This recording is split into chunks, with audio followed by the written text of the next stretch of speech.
Tessa Bailey writes the best smut. When I tell you that shit has a gorilla grip on me, it does. It really does.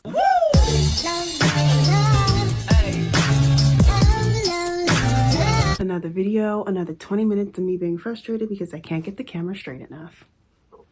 Hi everyone, I'm Hayley. Welcome back to my channel.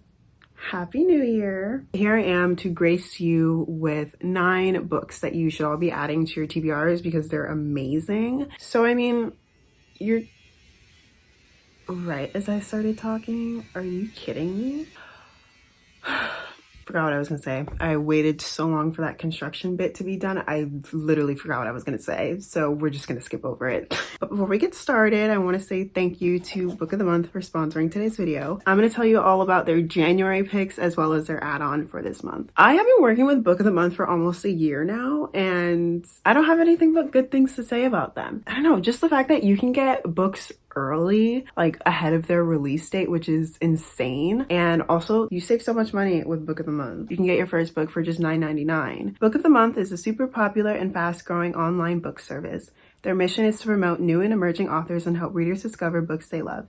Every month, their teams vet hundreds of books and curates a list of new and early release titles so that you can spend less time researching and more time reading. Book of the Month, of course, is completely risk-free, so you can skip any month at any time and you will not be charged. They also have the best price for new release hardcover fiction. Like I said, that's my favorite part of Book of the Month. You save so much money with new releases, and they're all hardcover. If you're a hardcover collector like I am, and you have a favorite romance book, you don't have it in hardcover, but you want it, sign up for Book of the Month. So yeah, you can get your first book for just $9.99 by using the code Hayley, and click the link in my description to sign up for Book of the Month. There are 5 books for this month, and they also have an add-on, and I'm going to tell you all about them. Their contemporary fiction pick is Black Cake by Charmaine Wilkerson. Brimming with wisdom, a moving story of 2 siblings who wend their way to reconciliation after losing their mother. You can get this book early ahead of its release date, and it's a debut author, and you would be supporting a debut author of color. Their short stories pick is Fiona and Jane by Jean Chen Ho. In these braided short stories, 2 girls come of age and learn friendship is both indispensable and a great challenge. You know what this is giving me?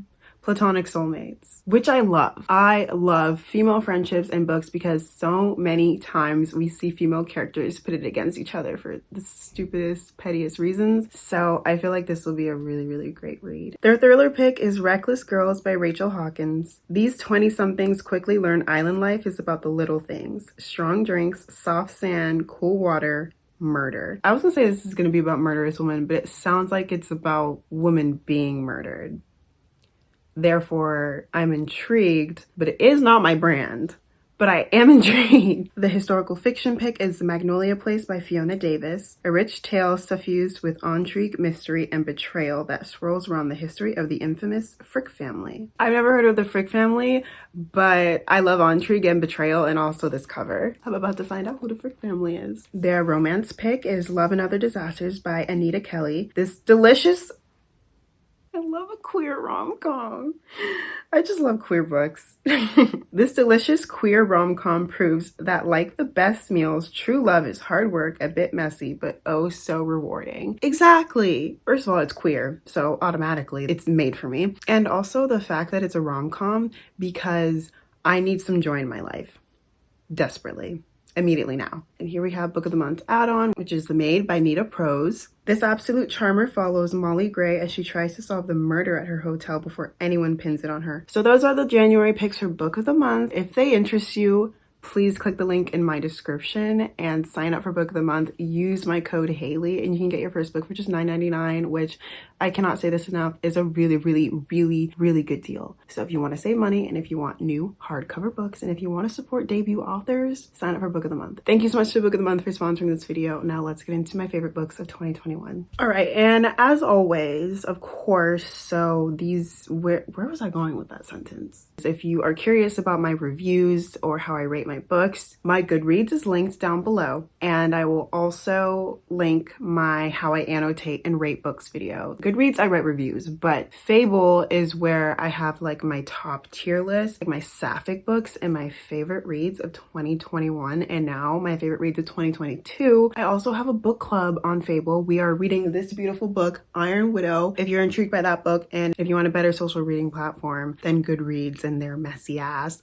then sign up for Fable. It's completely free. Do you want to see a worst books of 2021 video? I don't know why I phrased it like that, because I'm not sure if I'm going to do it, but what I am sure I'm going to do is a live show where I reorganize my shelves and y'all can ask me questions. We will also probably be doing sprints, reading sprints, writing sprints, whatever you want. I just need to clean this up before I do my bookshelf tour. Yes, that is coming very soon. I can also talk about my worst reads of 2021. Time to get into what we've all been waiting for, which are my favorite books of 2021. This is a sacred list. My taste is exceptional. At least it was this year. This book I've talked about 1,000 times. I was gonna apologize, but I'm not. No, I'm not sorry, because this book is phenomenal. And that book is S.T. Gibson. It's not S.T. Gibson.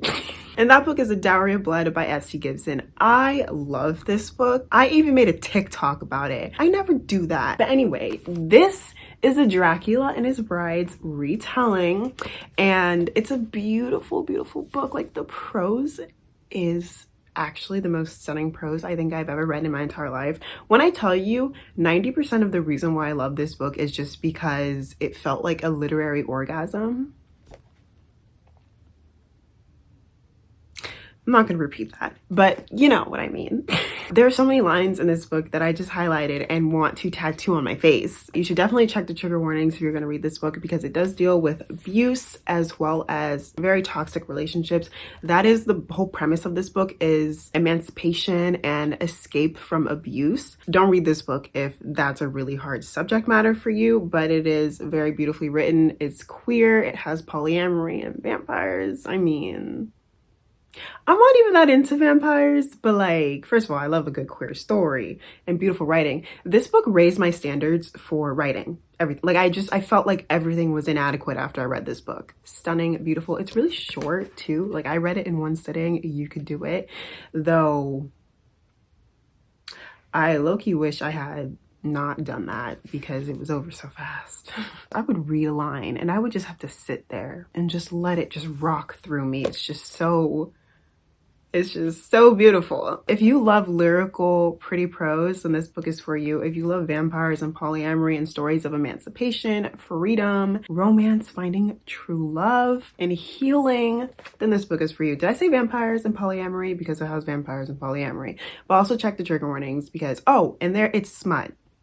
It's smut. No, there is smut. I don't know why I didn't say that first. I feel like usually that's the thing that wins people over the fastest, but I had to let it be known that the writing is the best part of this book. So anyway, my next favorite read of 2021 is The Bluest Eye by Toni Morrison. Y'all know Toni Morrison is my favorite writer ever.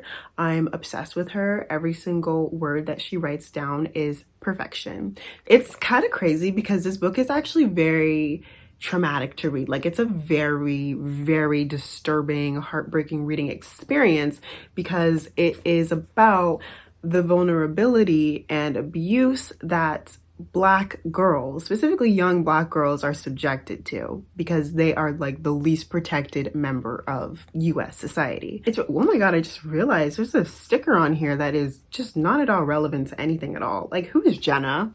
Jenna? Who are you? Also, I think my dog bit it, acting like she's hungry, as if paper's gonna feed her. I mean, Toni Morrison's words be feeding everybody, though. If you haven't read Toni Morrison, you need to. I actually believe that her work should be required reading for everyone, especially white people. So this book specifically follows a young girl named Pecola Breedlove, who basically wishes for beauty. Her idea of beauty aligns with the beauty standard that is whiteness. She really wants blue eyes. Like, she's obsessive about it. This book just speaks so closely on the idea of Black girls falling prey to harmful beauty standards that do not take them into consideration. It's scary how much I saw myself in this book. Oh my God, just like everything, like hypersexuality surrounding Black people, but also just the idea of beauty, of Black women not fitting beauty standards and feeling inadequate and just depressed about their existence when there's like nothing they can do about it. And it's so sad. Like, it was very sad. I was reading this and I was like, you know what? The writing is very comforting because it's Toni Morrison and she really knows how to set the scene and make you feel immersed in her world. But then she also knows how to translate words into feelings so well. And it's like everything Pecola felt in all these characters, like everything they went through, it just really struck me. It has stuck with me ever since. It is now one of my favorite books of all time. If you consider yourself someone who likes me and my content, then you should be liking Toni Morrison as well. I don't accept Toni Morrison slander here, and I don't accept people not knowing who she is or not knowing any of her work. Okay, so if you don't know it, get out. The next book I have that's one of my favorite reads of 2021 is Her Name in the Sky by Kelly Quinlan, the Sapphic Queen. This one, when I tell you, it's Sapphic best friends to lovers. I always say this, but it's like devastatingly realistic because of how it goes over dealing with your sexuality and growing up and dealing with new feelings and new relationships and feeling like you have to be a certain way, especially in high school, like some of the most formative years of your life. And it's so interesting the way that Kelly Quinlan writes these high school dramas, because I feel like, I mean, specifically for queer people, it's not just high school drama. Queer relationships and just queerness in general, it's just so much more expansive, I think, than the straight experience. And it feels more like all-encompassing. And so, I don't know, this book specifically, like, it hit all the spots. Her whole, like, environment is just, like, super religious. And so that has a lot of impact on her and her relationships with her friends, her family, and her school, and her relationship with herself and her sexuality. It's like a really, really big part of the story. This book really spoke to me, just in the sense of how impacted her relationships were by the way her society and her environment tried to shape her and like force her into being someone that she isn't. Beautiful book. So satisfying to read. It was really hard to read at times. Trigger warning, because there's like so much homophobia in this book and just so much self-hatred. Pacing of this book was perfect. The pacing of the romantic relationships, the romantic tension between the characters, and the development that these characters went through, and realizing not just that there could be more with this person that they've known for so long, but also just realizing that there's more to themselves, their personality, their sexuality than they've realized. It hits me now, like as a senior in college, because I mean, I've gone through a whole pandemic, been through all this trauma, and have come out, well, I don't even know how to put my thoughts into words anymore for this book. It's just so beautifully done. The romance in here, yes, is fantastic, but also just the relationship and the development that the characters have with themselves. It's amazing. Like, the character development is amazing. And all the relationships in this book in general, like the friendships, the family relationships, the relationships that the characters have with their teachers, because you know how teachers are so impactful on students, especially when they're going through things. And I just think that this book hit on everything so perfectly. Like, coming of age story about acknowledging and accepting queerness. It is a very beautiful book. And if y'all love Sapphic Best Friends to Lovers and you love a good story about intense emotional connections, then this book is for you. This next book I almost wasn't going to include on the list because it kind of felt out of place, just considering what the rest of these books are about. But I was like, no, I love this book. And that is Tools of Engagement by Tessa Bailey. This is the third book in the Hot and Hammered series. This book follows Bethany and Wes. Bethany, I relate to her a lot because she is a perfectionist. Honestly, I don't think she's diagnosed with OCD, but I saw a lot of my tendencies in her. Like, she definitely has like severe anxiety and like control issues, which I have. So I really, really related to her. Of course, also the romance was amazing, but I never thought that I would read a romance book because I feel like romance books are so strictly about the romance. I never thought I would pick up a romance book and feel that closely connected with the character and their struggles. Like, it felt so real to me. I think that's why the romance worked so well for me also, because the conflict in their relationship is something that I feel like I do with myself, like on a daily basis, and something that I think I would face in a relationship, because it's like her perfectionism and her control issues and her anxieties sabotage a lot of things in her life, and one of them being a potential relationship, and just her relationships in general, and like with other people, but also like her confidence. I saw so much of myself in Bethany, having to learn how to, you know, have more confidence in herself, learning how to kind of relax and just go with the flow a little bit, and knowing that mistakes are part of life. They're not the end of the world. It was a learning journey for both of us. I am very glad that I went along with it with her. But I love the romance also. Like, Tessa Bailey writes the best smut. When I tell you that shit has a gorilla grip on me, it does. It really does. I have so many issues with romance books where like the conflict just doesn't feel realistic to me, or like the third act breakup is so annoying because I'm like, just talk. But with this book, everything felt so real. Oh my God, I didn't even mention this, but it almost has single dad because Wes is taking care of his young niece. This book made me realize that I love a good single dad trope. He only opens himself up for Bethany and his niece, and it's so cute. It's so sweet. Also, I didn't even say the dynamic between these two characters, but they're kind of like rivals lovers. There's definitely like a little hate to love. I wouldn't say it's like hate because I don't know if Bethany ever really actually hated him, but she definitely was very annoyed by him. They're forced to work together when they have to flip a house together, and it's just amazing. Like, they're just amazing. Their banter is perfect. The sexual tension is amazing. The smut is amazing. It has so many good moments. I don't have enough good things to say. So this next book is one that I also very much so related to because mental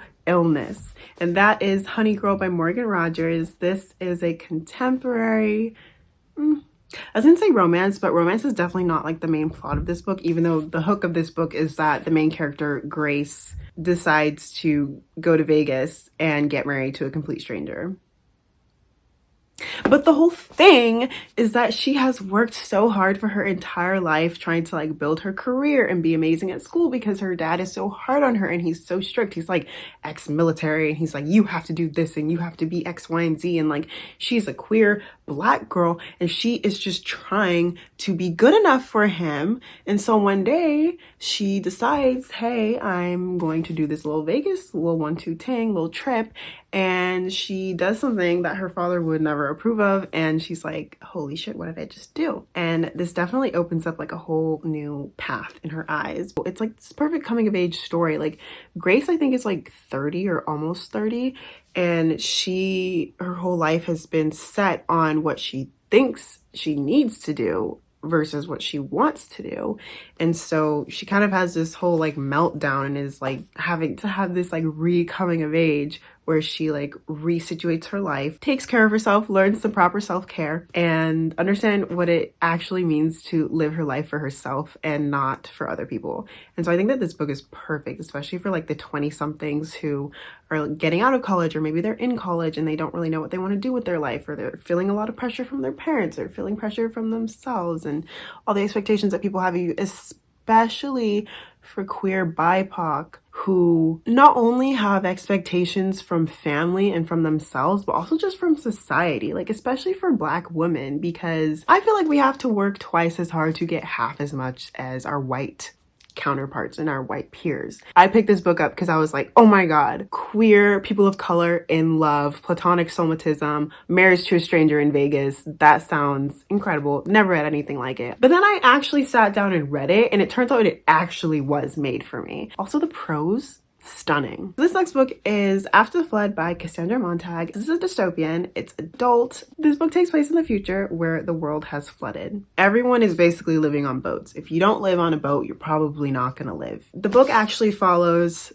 the main character, who is a woman who is a mother and who is looking for her daughter because her husband took their daughter and left one day. So this book is basically her trying to like track her daughter down. But she also has another daughter, a younger daughter, who is my favorite character. Her name is Pearl. Pearl's my favorite. She's so cute. I think she's 7. I love family dynamics in books. And with this book, it's like you have Myra and Pearl, her daughter, her young daughter. And it's like intense because they're living in this kind of like post-apocalyptic world where everything is flooded. And obviously Myra has to like protect Pearl, but Pearl also has to be like a super strong 7-year-old to survive the rough waters where there are like warring ships because everyone is like at war with each other over like lack of supplies and just like everyone needing the same things in this apocalyptic world. This book really deals with like how far someone is willing to go to save someone they love. And not even that, but like even just like holding on to the hope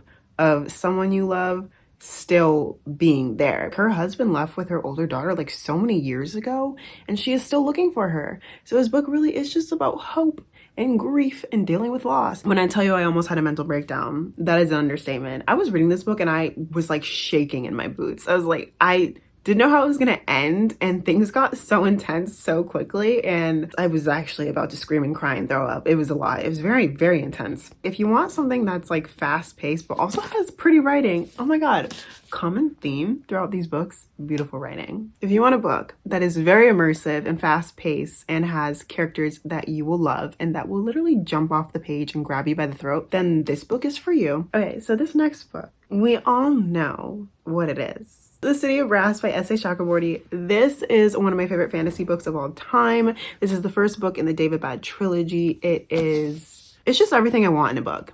It has the political intrigue, slow burn romance, betrayals. There are queer characters. Okay, but the political intrigue is like the main part that I want. It's like a historical fantasy based on ancient Middle Eastern politics. If you love court fantasy and politics, then this book is for you. Also, the world building is intense. It is so vivid. Like reading this book, I felt like I was inside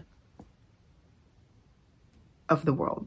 That's what I meant to say. I felt like I was inside of the world. I don't know. S.A. Chakraborty is my inspiration when it comes to writing. She packs so much into one book. It starts out with this girl named Nari, she's like a, how do you call it? A scam artist. It takes place in like the 18th century Cairo. She's a little trickster. Like she tries and like tricks people out of their money and their stuff because like she's just trying to make ends meet, okay? Like don't judge her. But she accidentally scams the wrong person and accidentally summons a jinn warrior who whisks her away to this magical place called Daevabad, where Nari finds out that she has these abilities and she's like, oh, I am not who I thought I was. You know what? It's just beautiful. It's amazing. If you're someone who loves lore and just lush, vivid world building, this book is for you. Part of this book is just like them running from danger, which some people don't like, and I don't get that because I think it's very exciting. The City of Brass, oh my god, I can't wait. It's like I can't wait to read the last one, but I also don't want to finish it because I love this series so much. It's literally everything I want.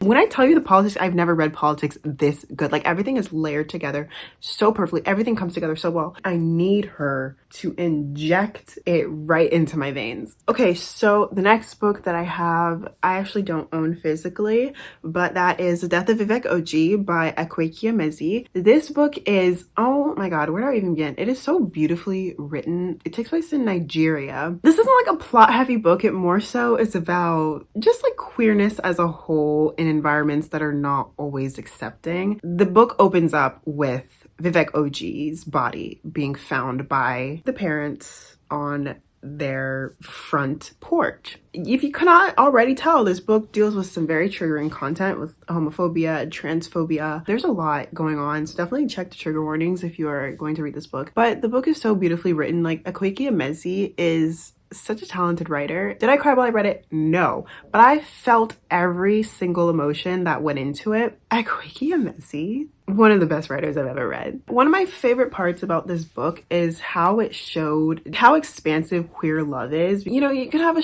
straight love story that touches upon love in a beautiful way, but with queerness there's just so much more involved because being queer involves everything. Like it's not just about you, but especially when you're in an environment that is not as accepting, and when you're in a family that's not as accepting, it also involves that. And like with you figuring out exactly how you might identify, whether it's relating to your gender or your sexuality, there's just so much that goes into it. And so when you finally are becoming accepting of yourself and your queerness, and then you're ready to open up to someone else and show them that part of you, first of all, it's like the most vulnerable someone could ever be, but also it just goes to show how much queerness like touches upon so many other aspects when it comes to love and queer people in love, especially queer Black people. This book was amazing at starting a conversation about queerness in the Black community. Also, I said that it was from the point of view, or it like follows the cousin of Vivek Ogee, but it follows multiple characters, but he is definitely the central character. And then the book is like about Vivek Ogee, but like how other people saw Vivek Ogee and interacted with them. This is why I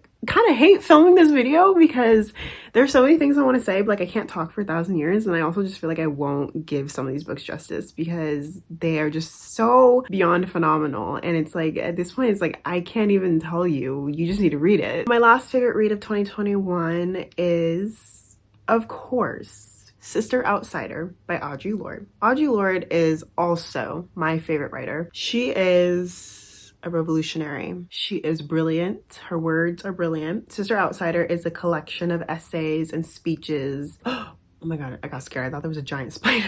Audre Lorde wrote a lot about feminism, being queer. She was lesbian, a civil rights activist. Like, she's Black. She's incredible. Her words really reflected that. And I'm just on a mission to read every piece of work Audre Lorde has ever put out. I love reading Black women's speeches. I just do. Speeches and essays. Like Toni Morrison and Audre Lorde, their essays are some of my favorite things to read ever. And she touched upon so many important things on like not just being Black, but also just like being Black and wanting to make a change, and how it is to be Black in completely white spaces, and how it feels to feel like you're not good enough, and what you can do to feel better and to improve the society. And she talked about so many things like race, gender, sexuality. I always love reading her pieces on queerness. I just always feel like a Black woman's outlook and view on sexuality and gender, of course, it's especially touching for me because I am a Black woman, but I also just feel like because Black women have such an essential role in society in terms of them being so unprotected and just so vulnerable, I feel like their words and their experiences are always just that much more touching and influential for me. So of course this book is a new favorite. I'm so happy that I get to close out this video with Audre Lorde, because now she will be on your minds as she should be. So those are my favorite reads of 2021. I really hope you enjoyed this video, and if any of these books sound interesting to you, please read them. I am begging you, especially Audre Lorde and Toni Morrison. Like, if you haven't read them, you're actually doing yourself a disservice, and I kind of feel like that's a hate crime. A hate crime against me, not you. Me. You're doing a disservice to yourself, but like it's also a hate crime against me and these incredible authors. Thank you so much for watching this video. I'm really curious to know how your reading year of 2021 went. Let me know what your favorite reads of last year were. If you read these, let me know your thoughts on them. Thank you so much for watching. Remember to like this video, comment down below, follow me on social media. Thank you again to Book of the Month for sponsoring this video. Thank you all so much for watching. I will see you next time with another video. Bye.